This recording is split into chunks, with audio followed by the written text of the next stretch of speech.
If you're running the social media for your business, you may be doing something illegal and not even knowing it. I'm talking about borrowing licensed content from around the web. My name is David McBee, and I'm going to show you how to effectively use third-party content without breaking any copyright laws. But first, the fine print. I am not an attorney. Far from it. The content of this video should not be construed as legal advice. Can we all agree on that? Okay, so let's figure this out then. First, let's start by looking at your Facebook page to see if you might need to be concerned. See these pics? Fun, cute, harmless pics, right? Nearly every business page on the web takes stuff like this from other places and posts it on their Facebook. But if a user can open this image and not find the original source of the image, and you don't own the image, you could potentially get into some trouble. In fact, a letter received by Dr. Cobb's staff inspired this video in the first place. It came from the legal department of a stock photo business and claimed that they were using a licensed image without permission and that they would be fined. Not something you want happening to your business, right? So let's look at 2 ways to do it right. The first is to find some royalty-free images. So I'm going to go to Google and search for royalty-free images of teeth. So I find this site, freedigitalphotos.net. I like this. And there's a picture of some teeth. Let's click on that. And they actually have a free version of the picture available, as long as I'm willing to provide an acknowledgement of where the image came from. So after I jump through a few hoops, I can download the image, and I get this email detailing how I should acknowledge the source of the image.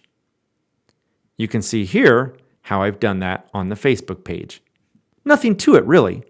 Of course, a lot of the fun stuff isn't out there in stock image libraries, is it? No, it's on Pinterest, of course, which is where my friends at Dr. Cobb's office found most of their stuff. So let's look at how to use Pinterest images on Facebook. First, make sure you are logged into Facebook as the business you're working on. Then, open another tab and go to Pinterest and find something fun. I like this one. Now, there are 2 ways to share this on your Facebook. The easiest way is to simply click the Facebook share button. It opens a window so you can say something in your own words and then post the image. As you can see, the image appears on your Facebook wall just as it did before, but this time with a link back to where you got it.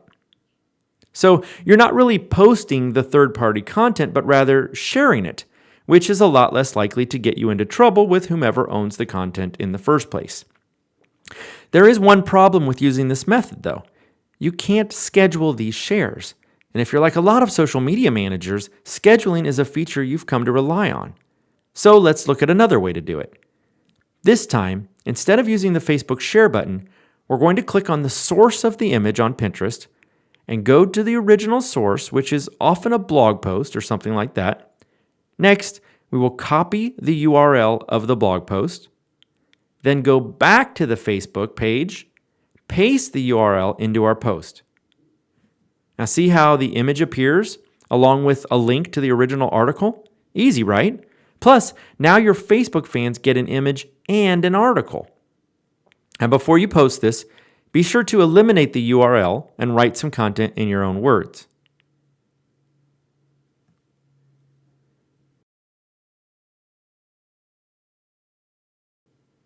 And using this method, you'll have the ability to schedule the post.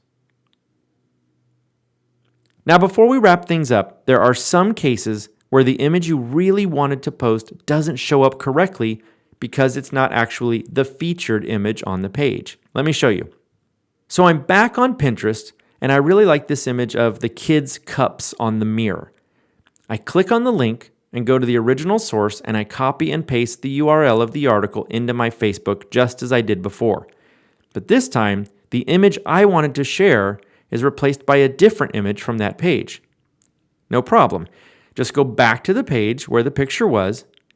In this case, the picture comes from yet another source, so let's go there.